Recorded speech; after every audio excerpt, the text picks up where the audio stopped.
Hello and welcome everyone to today's Association for Manufacturing Excellence webinar titled Lean-Driven Innovation. I'm Jerry Strohmeyer, the Education and Training Program Coordinator for AME, and I will be your moderator. Today's presenter is Norbert Majerus, Lean Champion at the Goodyear Innovation Center in Akron, Ohio. He began his career with Goodyear in 1979. He has spent the last 8 years developing and implementing an end-to-end lean product development process across all 3 of Goodyear's global innovation centers. Norbert holds a master's degree in chemistry and earned the titles of Master's Black Belt for both Six Sigma and for Lean.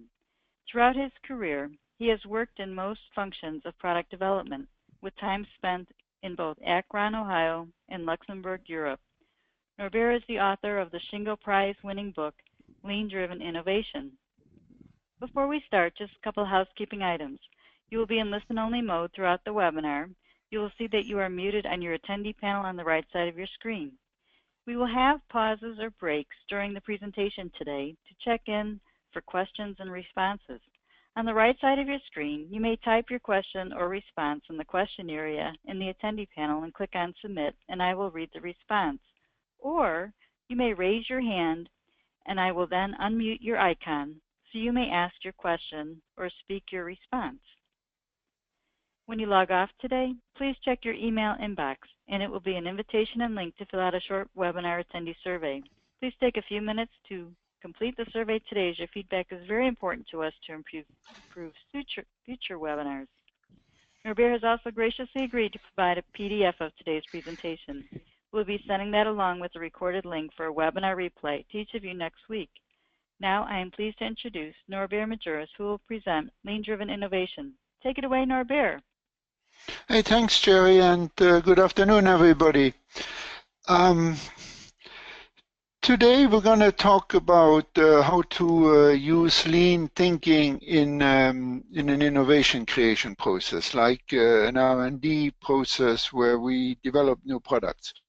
But it is in no way limited, the thinking is in no way limited to product development. You can use the same thinking, same principles in a manufacturing environment, in a service, or wherever you need innovation. So why is innovation so important today? First of all, product life cycles, as most of you know, have been coming down very, very quickly. We just need a lot more new products these days on the market to stay competitive. And I'm not talking about cell phones now.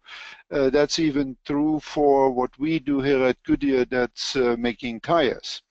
The other thing that we are all faced with is the complexity has gone up tremendously.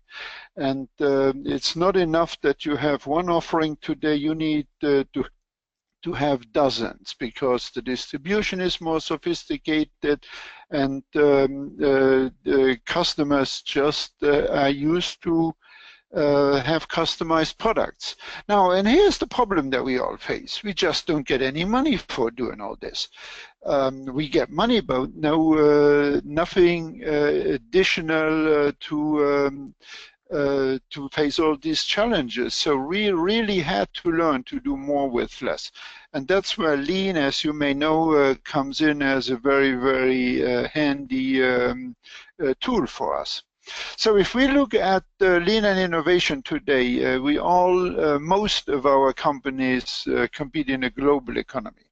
And the economic growth, as many of you know, is the biggest contributors to economic growth is the population growth. But in mature markets and countries like the US, that is not a big factor anymore.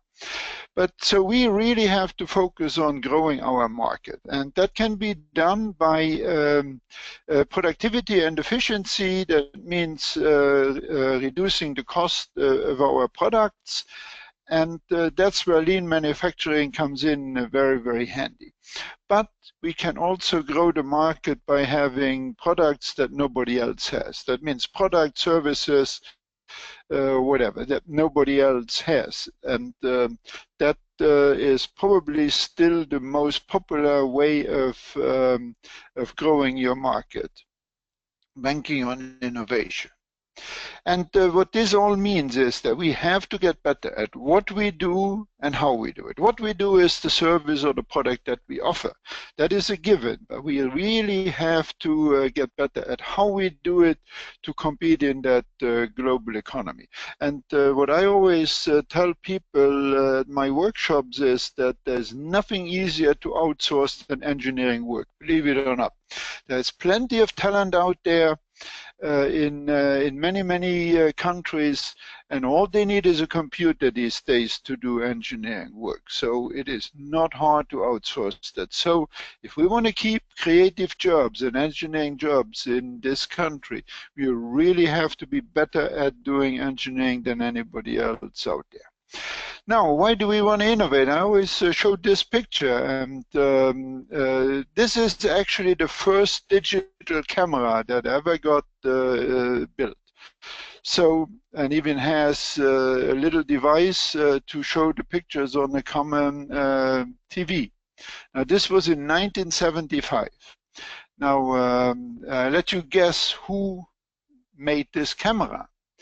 You won't believe it, but it was Kodak. And that was 10 years before this camera came out. Now, this was the starting point of really the market for digital cameras. And so Kodak really had a full working, marketable digital camera 10 years before the next competitor has it. So where is Kodak today? They are nowhere anymore in the digital market. In fact, I don't think they ever got into the digital market. So we really have to ask, why did they have the product, but they never even got into the market? And it is a known fact that companies do not fail because they failed to build a product. Kodak certainly had that product. Companies fail because they failed to build what customers want.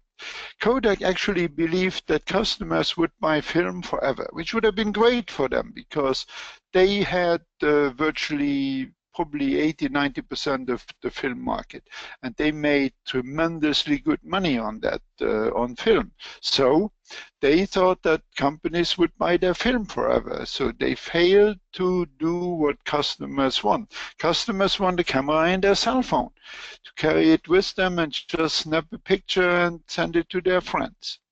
Well, that's my little 2 minutes on innovation. Well, lean in innovation hasn't been, introducing lean into the innovation process hasn't been going very well either. In fact, it has the major setbacks about 7–8 years ago when an article appeared in Business Week that documented 3M's experience with Lean and Six Sigma, where they say it totally killed their innovation. And maybe that's the reason why, but there's very few companies, in fact less than 5% of the companies globally have sustained a Lean innovation initiative. But things have changed recently. There were books written like The Lean Startup by Eric Ries, and there were many books that followed afterwards where they discovered, hey, you can use this lean thinking for innovation, for new ideas, to take new ideas to market and develop successful products. So I want to play a little Mythbuster today, and first of all, what lean manufacturing principles do not apply in R&D or services. Well, that to me is totally incorrect. We have just proven it at Goodyear, where we got the AME operational or the AME Excellence Award for our innovation center. We do no manufacturing in here. They came in and assessed us based on manufacturing criteria, and we still, there was never a question about us getting that award. So that proves that lean principles do apply very well in R&D and services. The other myth is innovation is for new products. It doesn't apply in manufacturing services and healthcare. And last but not least, innovation cannot thrive in an organized process. My friends here, our big inventors, would always say, leave us alone with your lean thinking. We need total freedom. That will never work for the work we are doing here. Well, that wasn't correct either, because we have proven that innovation can really work well in a very organized process.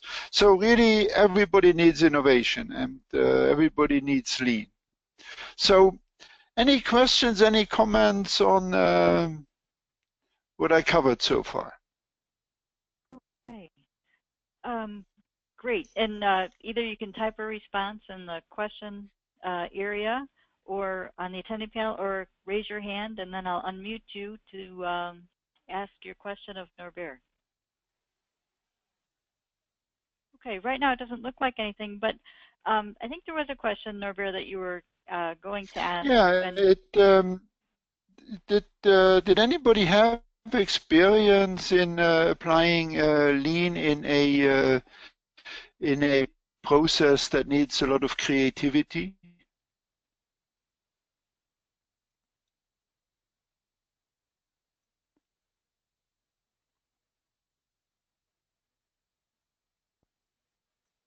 Well, maybe it's too early to ask these kind of questions. So I will stop again in about 10 minutes and see what questions we have at that time. Or maybe everything was clear that I said so far. Great. Okay, so at Goodyear, the reason we needed to do things differently, our product development process looked something like this. We threw all these projects in a river and let them float, and there were hundreds and hundreds of them, and then eventually we tried to sort them all out and find something that we could put on the market and make money on. And then we got stage-gate, and so I don't know, for those of you who have experience with stage-gate, in our case we went from getting nothing done to now with stage-gate we got nothing started anymore. And then we looked at project management, and for us project management became just managing traffic. It was just about setting priorities, stopping one project, and starting another one.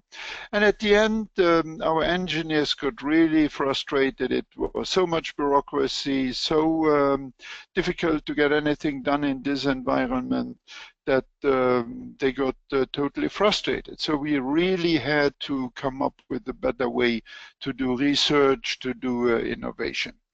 And I will share three major subjects here with you today, stuff that we learned during this transformation. The first one, I give you a couple of key factors. The second one, I'm going to talk about what would be the ideal best innovation process and how can you implement something like that. And then the last one is about people, engaging people in the transformation and in the change. So my first comment here, lean principles are universal. It doesn't matter whether you are in manufacturing or whether you are in R&D or whether you are in healthcare or whether you are in a service, the principles are the same. They may apply in a different way, but that is something that lean thinkers will have to wrestle with and figure out. Now, knowing the principles will let you figure out where and how to apply them. And that also will lead you to the appropriate use of lean tools.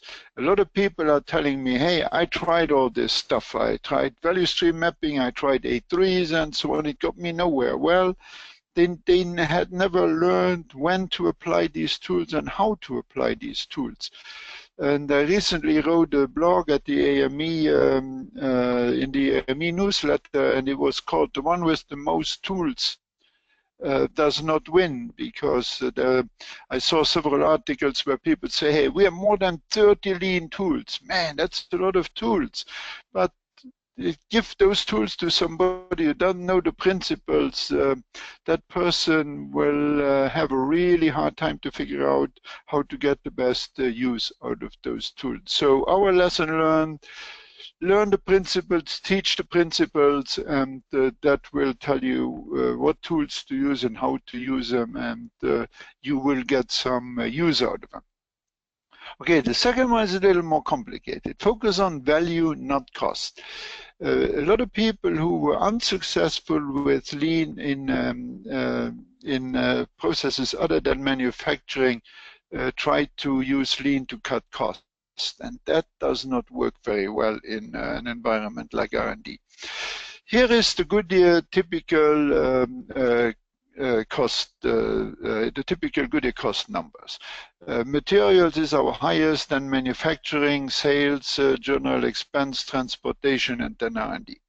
Well, this is a no-brainer. If you want to cut costs, you go for materials and manufacturing. And in fact, that's where lean has been the most successful, even in transportation, sales, warehousing. That's where you get a lot of return when you look at direct costs. But R&D is only a couple of percent cost to the business. If you reduce the R&D cost by 10%, that's 0.02% to the business. They may actually not even notice it. But then here's what we found. Maybe R&D is not a big direct cost to the business, but it has an enormous impact on whether the business can make money. In fact, Toyota says that 95% of the decisions whether a new vehicle can make money, 95% of those decisions are made up front in R&D. And I don't think it's that quite that high at Goodyear, but I do believe that still probably 60–70% of all decisions that lead to a profitable product are made in R&D. And that's on that shadow. That's where we applied lean. And so it becomes a different way of looking at it. It is how can we use lean principles to help the business make more money? And now you're talking about big numbers. And I show you here, the red line is a current product. And you can see if we have a product on the market for about 2 years, we are not able to get the same amount of money for that product anymore. We have to discount it in order to still sell it. And that's the time when you bring out your new product. That's the definition of innovation. So the difference between the red line and the green line is having a product or not having a product. And we found that that is an enormous big factor in the ability of a company to make money. Not having the right product at the right time. And a good example that I want to give you for this is a few years, well, it's probably already 7–8 years back, when the oil prices went through the roof.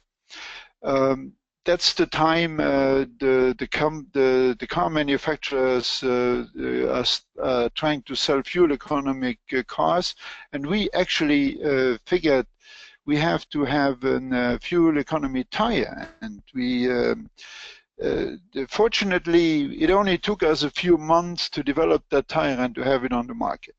I mean, that was a real windfall because we were the only ones out there with a product like that. There was great motivation because oil prices were over $4. I mean, $4 per gallon. Gas prices. We sold the millions of that tire, and before anybody else could match us in the marketplace, the oil prices had already dropped. So the only reason Goodyear was able to take advantage of this windfall is because it only took us a few months to develop the product and have it out on the market. So that is a result of the lean efforts that we undertook in our company to develop the agility and the speed to be able to be so fast coming to the market with a new product. And here is a question that I like to ask people. What creates more revenue or product for a company? To use lean, manufacturing to reduce the product cost, or to use lean principles to have the right product at the right place at the right time? And I asked for Goodyear, this is a very simple question, very straight answer. It's always to have the right product at the right time at the right place. And I asked this question to many other people and always get the same answer. So there is a lot of opportunities there for lean thinking that go beyond just using lean to cut your manufacturing cost. So again, any questions on this or any comments? Actually, we do have 2 questions that have come in, Norbert. Very good. One of them is, can you provide some examples on how lean applies in R&D and service? Well, I just gave you one example there with the fuel economy tire. We had spent a lot of effort to become agile and fast, that no matter what happens in the marketplace, we're just 4 or 5 times faster to develop a product and put it out there. So now that gave us an opportunity to take advantage of the high fuel cost. It was only there for maybe a year, but as I mentioned, we sold a couple million tires. And to me, that's the thinking that you need. How can you become better at what you are doing to create opportunities for the company to make money? Okay, great. Another question is, give me an example of the principles. I will show you those here in a few minutes. So can we just delay that a little bit? So we'll get to that. Or let's hold it until the end, and I make myself a notice that I need to bring that back up at the end and see if I have addressed that enough. Okay. Okay. Great. Yes. One principle would be, for example, try to be as fast as possible with your new product development work. But I will pick that back up at the end. So, okay, now I would like to share with you my ideal model for doing innovation, and I take that from the fashion company Zara. Here is how they develop products at Zara. They, at the beginning of the fashion season, they make thousands of new garments, and they throw them all out there in stores all over the world. And then within a couple of days, they know what sells and what doesn't sell. And then they have such a fast response through their operation and distribution. Within a couple of weeks or less, they can mass produce those garments that sold the best in the stores. And I would say today, the closer we all get to that kind of a model, the better off we are with innovation, and the more value we create for our company. And I will show you a few examples now of what we have done at Goodyear to come as close as possible to this kind of a model. And the first one is where we start with the customer. And then you generate as many ideas as you possibly can, just like Zara develops as many garments as they can produce. And while we were doing that, this is what happened at Goodyear. We had a funnel here, but nothing came out on the other end. And it didn't work so well for us because we had failed to understand that after the diverge stage, you need to very quickly converge. You need to very quickly figure out what are these couple of great ideas that you have that can help you that can move you towards a successful product. And that's where I want to put lean, between those two funnels here. And I will talk about 4 items today. First of all, collaboration, quick learning cycles, the advantage of speed, and then a little bit about the people part of lean, which I call inside-out transformation. So this is how we used to launch a product. We designed something in engineering or product design, and then we threw it over the wall to manufacturing, and now it was their problem. And guess what? Well, you know what happens. They throw it back because it didn't work, and then we redesign it, and then we throw it over again. And it takes forever to go through this process. So we are convinced today that you can only win if you are in the red part of this, the intersection of these three curves. You can have the best idea, the best product, and nobody buys it, you will make no money. You can also have a great idea, great product, people buy it like crazy, but you cannot manufacture it efficiently, and you still don't have a product. You can only make money where those three circles overlap. And this is a typical new product value stream from the idea all the way to making money. And we used to do all these things in sequence. First, we develop a product, then we test the product, then we industrialize it, then we produce it, and so on. But today we like to work like this, all at the same time. But I'm not saying here we already manufacture before we have the product designed. But what I want to say is that if we have a new idea, we will run it by manufacturing, and we will run it by marketing and sales, and see if what they say, can they make it? Can they sell it? And if not, we are going to redesign that product right in our first design phases. Now, this way, we, at the end of the day, when we have a product, we know we can sell it, and we know we can manufacture it. And there's no functional agenda here anymore. This is not like what's the best for manufacturing or what's the best for sales. There's only one thing here. What's the best for the customer? What's the best for the customer, and what's the best for the company to make money on? Okay, at Goodyear, before we did lean, about 50% of our products, new products, we were able to make money. Today, we can say that virtually all new products that we launch on the market meet the business case, which means, I mean, we wouldn't have a business case if it hadn't been forecasted to be profitable.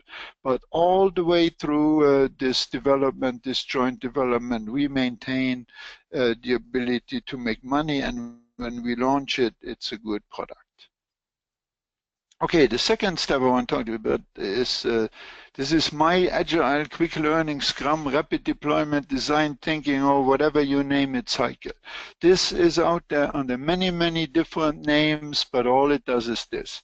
You build something, you test it, you learn from it, and based on what you learned, you build again, test again, and learn more. So total common sense, but as I said, especially with lean startups, it became a real big seller, and many, many companies give it a different name, but this is all what it's about.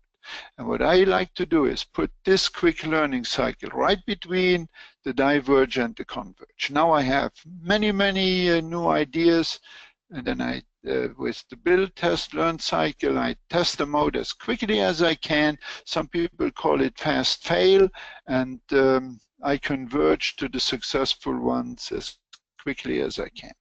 So let me skip this one in the interest of time here, but what I really want to push a little bit or talk a little bit more is the idea that fast is better than slow.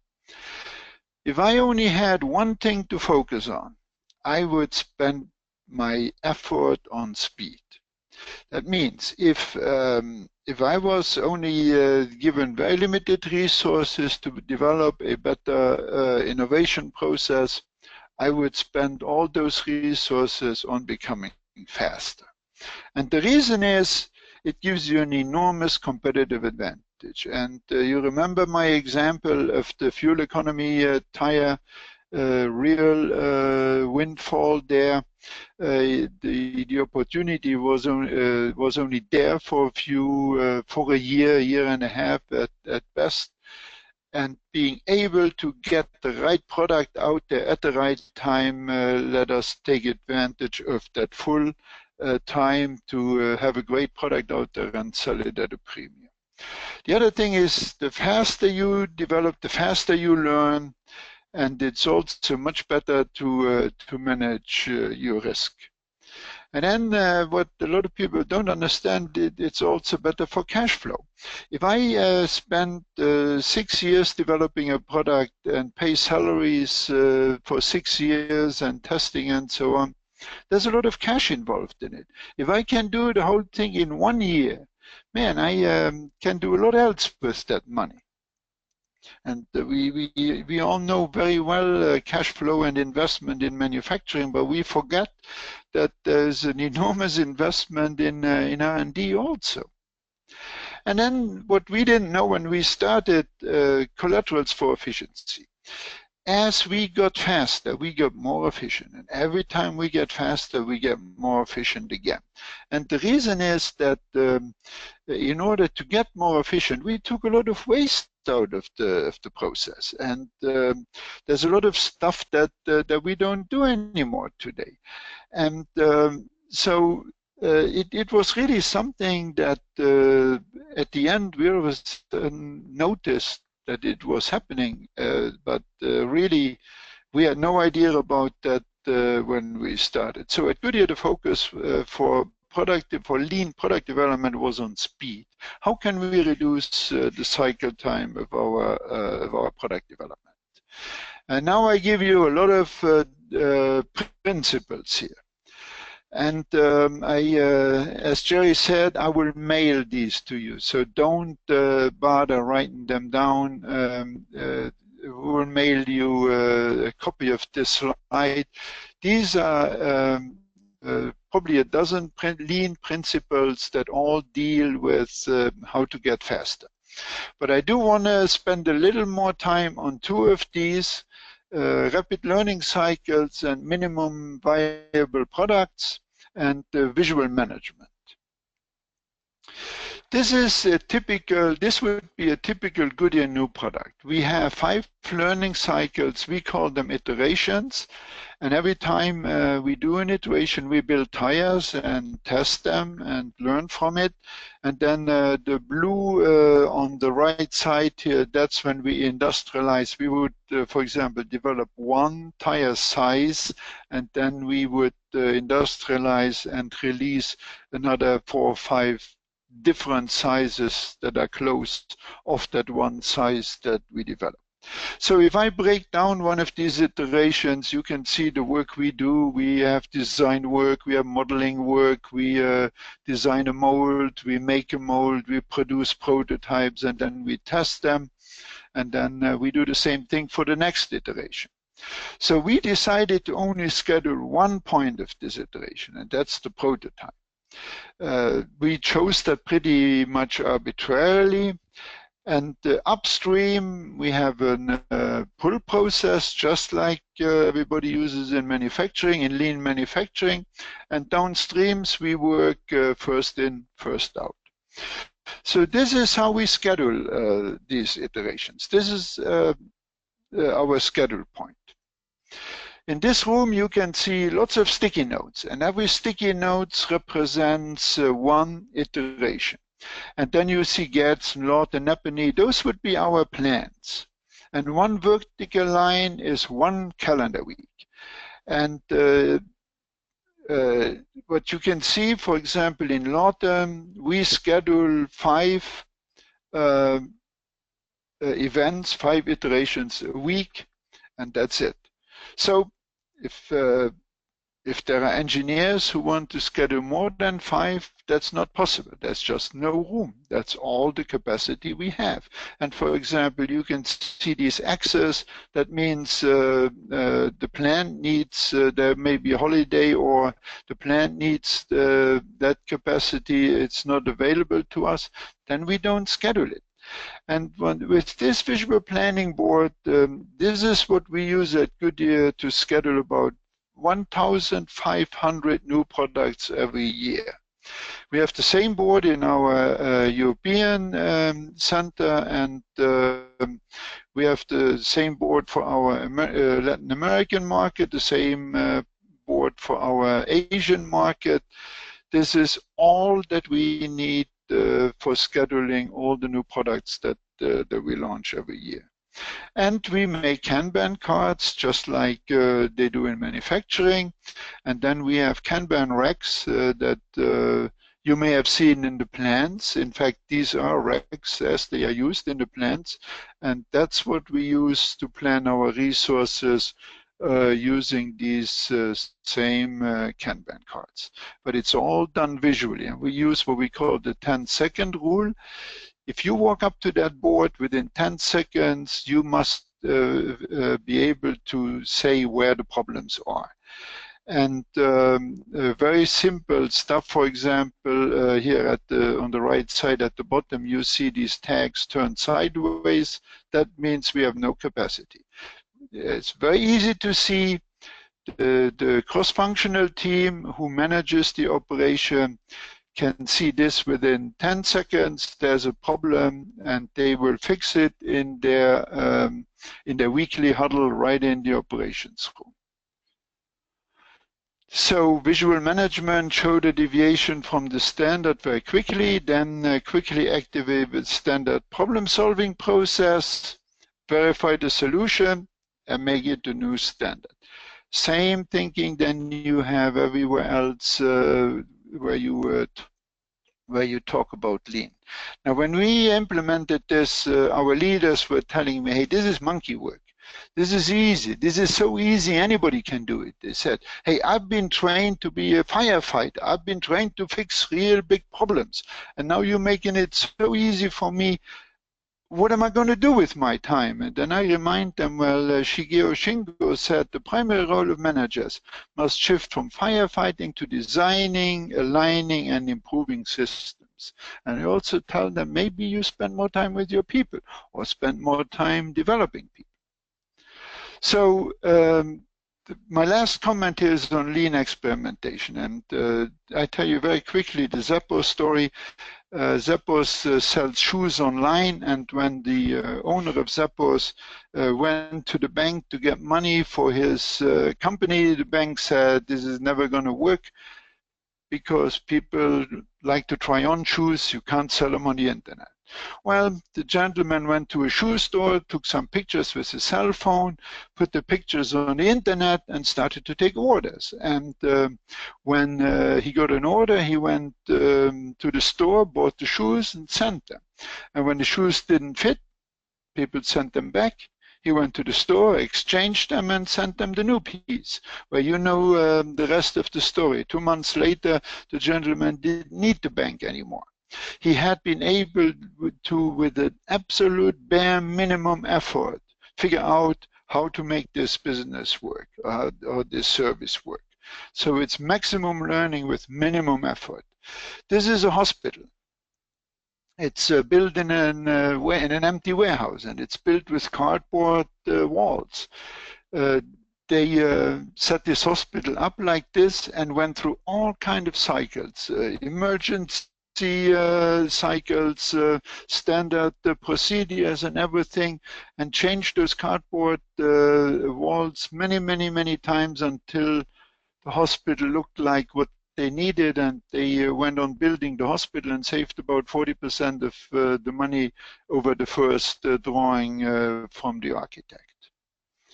So the computer people knew this a long time ago. They called it Scrum. It works extremely well for product development. It works very well for virtually every or most projects that you entertain, that you start, even for services, manufacturing, regardless. It's the idea of breaking it down in small pieces and manage the small pieces.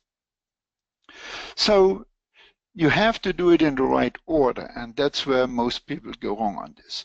You start with the most critical assumption to be verified, or the most critical question to be answered first. And very often that question is, will anybody buy it? Now, if we want to know if somebody buys a tire, we just take our CATIA drawing and put it on the internet. It just looks like a tire, and we can see if people buy it. We can see if people click on it. We can see if people are even interested in it. And so we know very quickly whether the idea is worth pursuing or not. And if not, then we freeze it and we do not continue it. And if it's a good idea, we continue. So let's say we found out on the internet that people are interested in the tire. So the next most critical question is, would we ever be able to get DOT approval on the product? And then we try to answer that as quickly and as easily as possible. So this way we can stop at any time if things don't go right. We manage the risk and we gain enormous speed bringing new ideas to market. So again, let me ask for questions. Yes, we do. And actually, the first question is, what was the significance of the H&M in the Xerox slide? Yeah, I gave this presentation in Sweden a few months ago, and H&M is a Swedish company that follows right in the footsteps of Zara. Ah, okay. Thank you. Hey, thanks for noticing. Good. Good catch. The next question is, how do you siphon your diverge and converge and drive out variability, which is a prime lean initiative? Yes, that's a very good question. As I mentioned, you go as quickly as possible. You need to figure out which ones of those ideas work or not, and a lot of them we can eliminate already by just a paper exercise. And if we find out it's worth pursuing it, we go from one critical question to the next. As I said, most of the time it's just, would anybody buy it? And you have tools today with the internet that you didn't have 30 years ago, and you'd be surprised how many other ways you come up to very quickly and inexpensively answer those questions. And I challenge engineers to be just as creative on figuring out how to evaluate these ideas than how to create them. For me, that remains, and the variability you eliminate by working one little piece at a time. You do not work on these huge big chunks of project that you never know when they're going to finish. Every one of these learning cycles is time limited. You know that in 3 weeks you will have a result. So you make a very unpredictable process all of a sudden predictable, and after every cycle you make a decision whether you pursue it or not.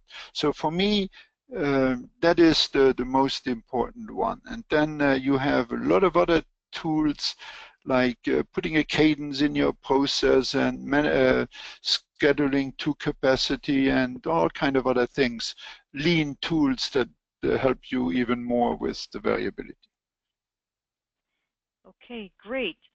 Next one is a comment. When you were on the fast is better than slow slide, the comment is, speed is fine if you don't neglect quality. Poor quality. Oh, that, I'm sorry. Back end with warranty. I know. I'm sorry. I should have mentioned this up front. When we started our lean initiative, it was made very, very, very clear that we are not going to do anything that would negatively impact safety, personal safety of the people, and number 2, quality. I should have mentioned that at the beginning. We have not pursued anything that could in any way affect quality or safety. And in fact, I don't have the results. I may have them at the end, but we have actually improved quality, and we have continuously improved safety all through this effort. Very, very good comment. I am sorry, I should have mentioned that at the beginning. Sorry, I forgot. That's okay. And that's all the questions and comments that we have right now. Okay, very good. So the people part.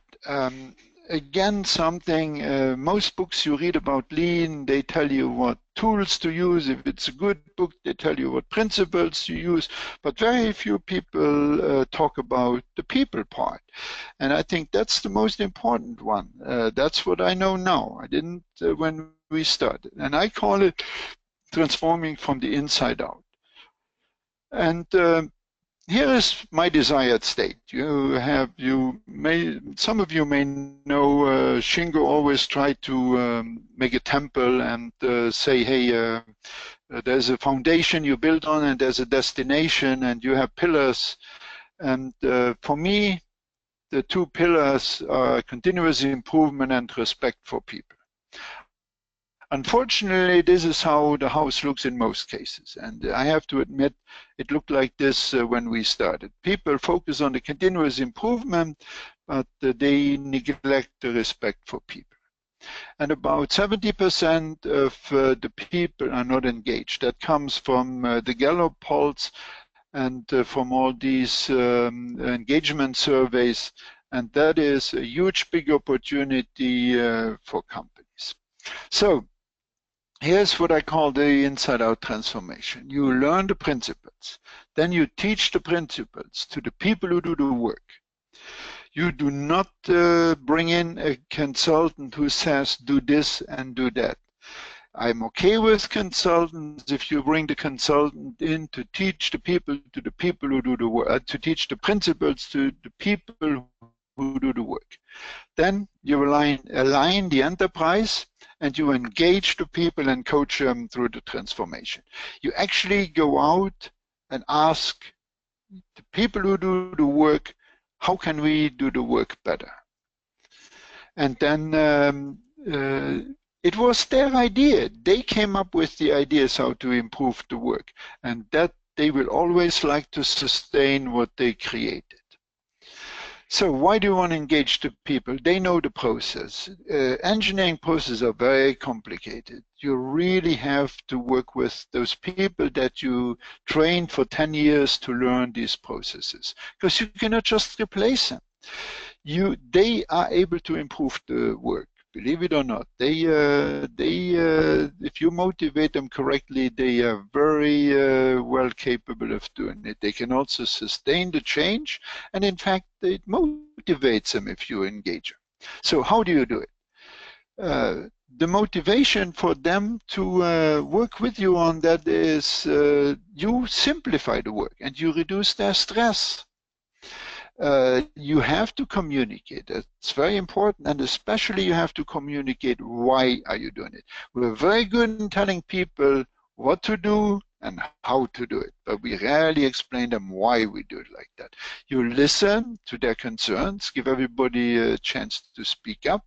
You focus on the influencers first, and then you go out. You go see what happens. You do Gemba walks. And don't forget to thank people. And but the most important is to show respect. So respect for me is trying to summarize this as on one slide. So for me, it's people come to work to do a good job. I have never seen anybody who came to work in the morning see, hey, today I'm really gonna try to see how I can screw up the best I can. People try to do a good job. They may be frustrated if they cannot do the good job and get frustrated. Don't ask who did something wrong. Ask why they cannot do a good job. Maybe they don't have the right process. Maybe they are not trained. Maybe they work with bad equipment.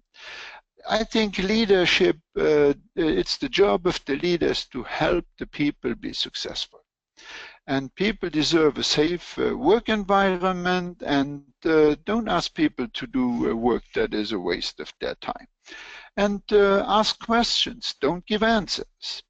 And then the last one is learn to manage the people the way they are. Don't try to change them. Don't try to put a round peg in the square hole. I actually learned this at Google when I had a chance to visit Google a few years ago. So for me, respect for people is hard on the process, easy on the people. And with that, I share some of our results at Goodyear. There it is. Safety quality indicators are at all-time best. on-time delivery increased from 20% to about 95%. That's really what we focused on. Give the business what the business needs when the business needs it. We reduced cycle times by about 75%, and the throughput came as a collateral. Throughput increased by a factor of about 3. Today, an engineer at Goodyear does about 3 times the amount of work than they did before this initiative, and they are not working harder. In fact, they're less frustrated, and we have made their job easier. And then, of course, the employee engagement has improved too. And we're able to innovate again. So people ask me, what were you, I've shown you the successes now, so it would only be fair to talk about the failures. Well, we had no failure. I don't want to let that sit out there, but because people don't believe me anyway, but I really maintain we had no failure. But many times we had to try and do things over and try many, many times until they worked. But that's not a failure. We learned from that stuff. Instead, most of the stuff did not work as planned. It certainly didn't work the first time. And I'm still working on an initiative that I started years ago, and I still don't have it working. But we are learning, and every time we're trying it again, we do it a little bit better. So for me, there is no failure except in no longer trying. I personally think that many companies give up on their lean efforts way, way too early, regardless if you do them in a hospital or whether you do them in a research center. And with that, I've been involved in many initiatives at Goodyear, from Six Sigma to TOC, TQM, all kinds of things. Nothing has worked as well as lean. But it worked because we focused on the principles, the value, and the shadows. We aligned the whole value stream. We collaborate.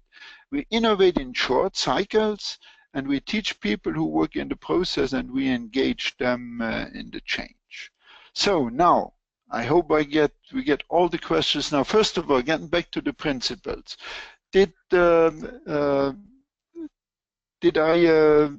I had a whole page full of them and mentioned a few other ones along.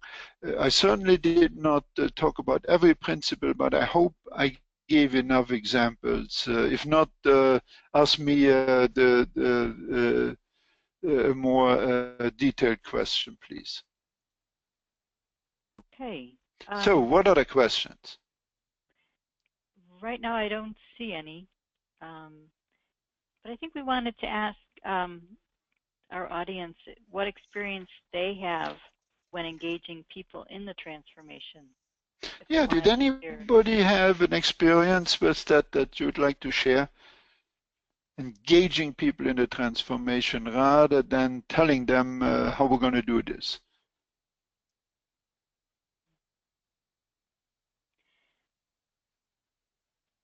I don't see anything yet, but Norbert, do you have a specific experience that you had encountered when engaging people in the transformation that you might be able to share? Well, I was observing a transformation in one of our manufacturing plants where they had hired a consulting group that came in and did an absolutely fantastic job. And couple years later, the group left, and 6 months later, there was nothing left of that initiative in the plant. And it was very sad because it was great work. And I learned from that. And when we started here in the Innovation Center, the first thing I did is I formed a little team of people who were very well respected by their peers, who knew the process well. And we went to training. We spent a few weeks learning lean principles. And then together with that team, we came up with how can we do a better job? How can we work better in R&D and process development? And it wasn't as good as what the consultant had done in the plant. It wasn't even close. But we had something that worked. And now we went back and we trained everybody in the organization, and we said, hey, how can we make this better? And they helped us make it better, and we are still working at it. Today we have a process that I would say is probably as good as they had in the plant, but I can walk away from it any time and people sustain it. It was their idea. It took a lot longer. I have to admit that it took years compared to months to implement it. But I think in the long run, we did better because people are happy, people like what we have, and people sustain it, and people have an interest in improving it. Great, thank you for sharing that experience. We appreciate it. A couple of questions came up. One is, can you discuss the MVP principle? It was highlighted. Yeah, very good. Thank you for that question. MVP means minimum viable product or process or whatever. It means what can I build with the minimum effort in time, money, or engineering resources or whatever to get the answer that I need. For example, I want to know if a certain tire would appeal to consumers. The minimum effort is to put a picture of that tire on the internet, and I can get that picture from my CATIA drawing. So I put that picture out on the internet. That's the minimum effort that I need to get the question answered. Will anybody be interested in that product? So I create a landing page and I see what happens. And within a few days, I will know if that tire caught people's eye. And then I can ask further questions. For example, what amount of money would they be willing to pay for that, and so on and so on. That is an example of a minimum where I get my question answered in a minimum amount of time with the minimum amount of money. Now compare that to building tires and putting them out in a store and trying to sell them. That is certainly an order of magnitude more expensive, and it takes an order of magnitude more time. That's the definition of a minimum viable product. Okay, great. And one of our attendees shared their experience, which is, I am transforming a 40-year-old privately owned company now that has no experience with lean and are overwhelmed converting from 1970s management of get it out the door to a lean culture. It's like drinking from a fire hose. We have to take small sips if we want to sustain. So thank you for that. That is a great comment. I think you understand it correct, and please be patient.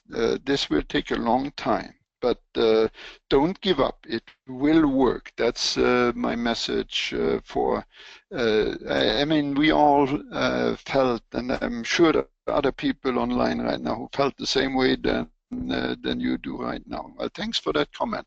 Hey, Jerry, I would like to say one word about a workshop that we're going to have at, this is an AME workshop here at Goodyear, and we are, the workshop is about learning to take a new idea, applying these kind of lean tools, lean principles to it, and turning it into a successful product as fast as possible. We teach the principles, and we have a lot of simulation examples, lots of hands-on experiences, and also we're going to do tours here at our innovation center. We show our operations management room and how that works, and we're also going to have a tour downstairs where they produce the race cars, the NASCAR race tires. And that is on July 27th. Sorry, I forgot the date on this slide, but it's July 27th. Okay, great, great. Well, thank you, Norbert, and thank you, everyone, for all your questions and participation today as we tried something new. And again, Norbert, thanks for the very innovative and engaging presentation. And you're very welcome. As Norbert mentioned, there will be a more in-depth one-day workshop on Lean Innovation on July 27th, which includes the opportunity to tour the area where NASCAR tires are made in Akron, Ohio. And this is located at the Goodyear Innovation Center, which is, as Norbert mentioned, a 2016 AME Excellence Award recipient. And our next scheduled webinar will be on Thursday, July 13th, titled Building an Improvement Culture Using the Intermountain Healthcare Continuous Improvement Method with Brian Crowell. Please visit AME.org under the AME Events and Training tab for more information and for fees on both events and to register. Please don't forget to fill out the short survey that will be in your inbox. Thank you everyone for attending and have a productive day.